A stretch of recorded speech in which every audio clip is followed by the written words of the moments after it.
Okay, this is section 15.5. It's the last one in this chapter. We're going to talk about reaction spontaneity and differentiate between spontaneous and non-spontaneous processes and explain how entropy and free energy determine the spontaneity of chemical reactions and other processes.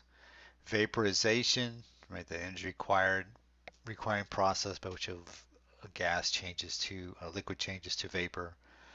These are the vocab we're going to do. Spontaneous processes, entropy, what that is in a chemical, physical, science kind of definition, second law of thermodynamics, and free energy.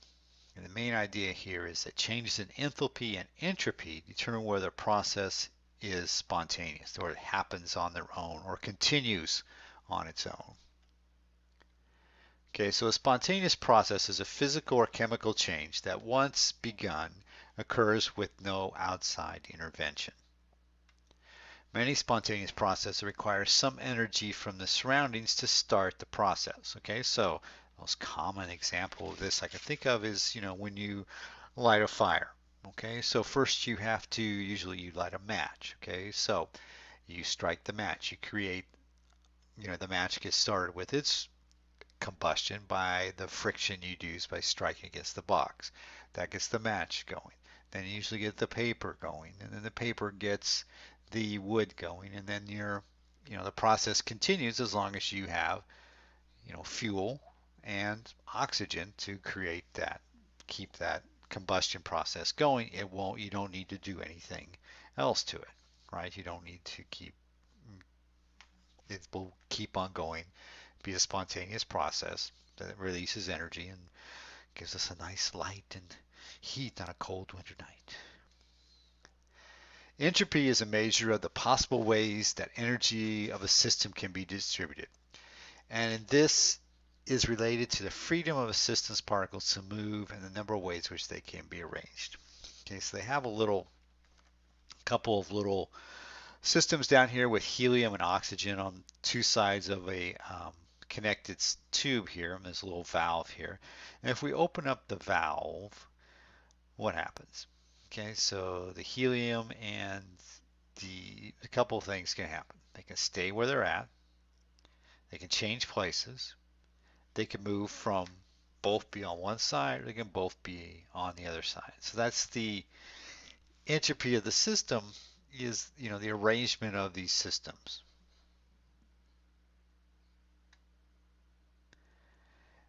And the second law of thermodynamics states that the spontaneous processes always proceed in such a way that the entropy of the universe increases. So this is like entropy I kind of think of it as like maybe you think as your bedroom, or if you get older, it's my office at home. So your bedroom, you clean it up, it's all nice and neat, but as you go through the week, you go through the day, you put things away, it just, your clothes get scattered, they fall to the floor, they're not folded up anymore.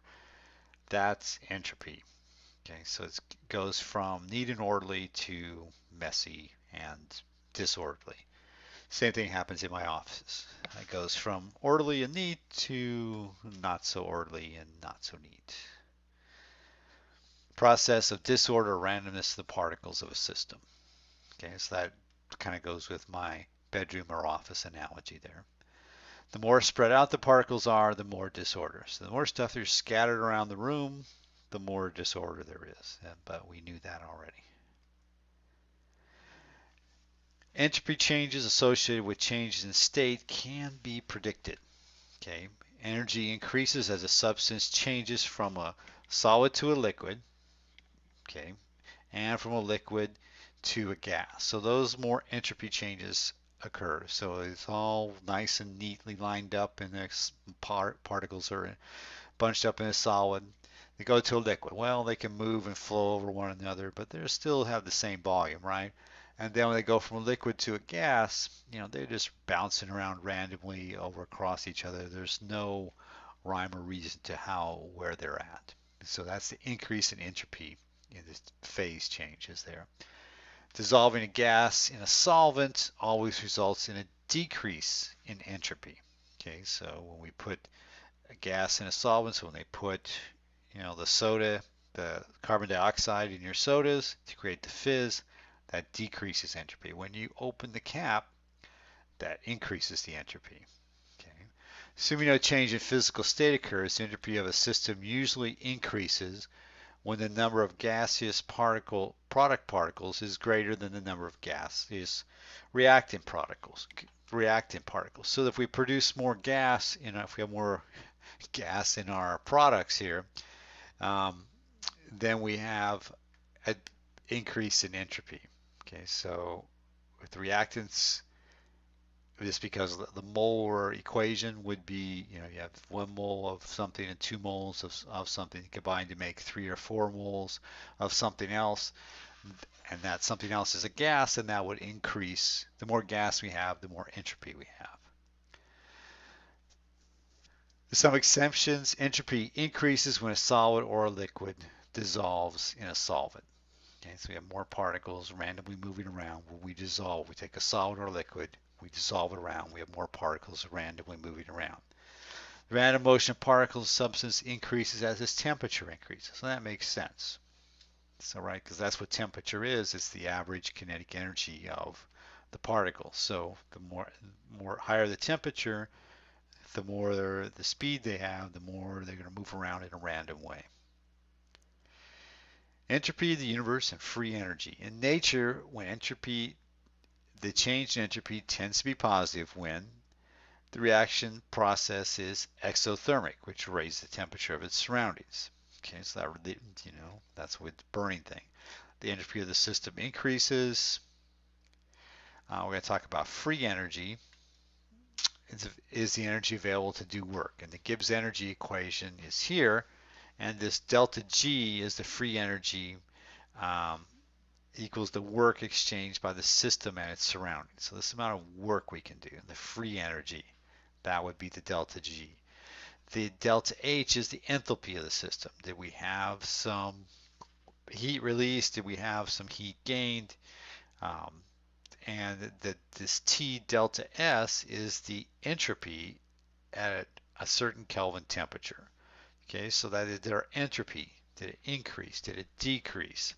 All that relates to how much work we can get out of this energy that happened in this chemical reaction. So if it's the sign of this energy change, delta G, is positive, the reaction is non-spontaneous. So we get a positive number here. We're going to have to help this along because it's not going to go by itself. If it's negative, then it gave off heat that to the universe, and there was more free energy, and it was spontaneous. So that we use this system to predict spontaneity. Okay, so and there's some, we're just mostly going with positives and negatives here to see if it's positive or negative and what happens. If this is negative and the entropy is positive, then with this difference is always going to be negative. It's always going to be spontaneous. If it's negative, they're both negative. Well, it can be negative or positive. But if we increase this number on the delta, the T here, and make this entropy bigger, then that's going to be make that, it would make the subtraction. We're subtracting a negative. If we make the temperature bigger, it will decrease the spontaneity because this number we're subtracting a bigger number. Well, make it negative, wouldn't it? Spontaneous at lower number temperatures. Well, how does that work? Oh, because this delta H is negative. So if we're subtracting a bigger negative number, that's why it is. I didn't look at this. So if this is negative and we increase the temperature, so we be subtracting a bigger negative number. But if it's positive, if the entropy is positive, then it's going to be spontaneous at higher temperatures. So that's what I was thinking. So positive and negative, it's never spontaneous.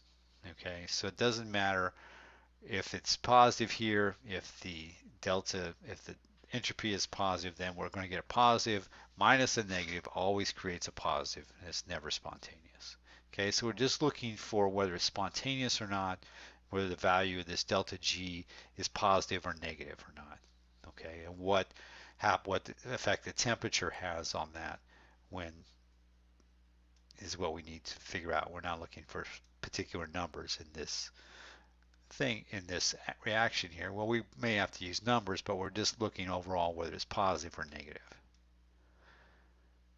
Okay, so that's it for this segment, and answer the questions on the video, and I'll see you guys in class tomorrow.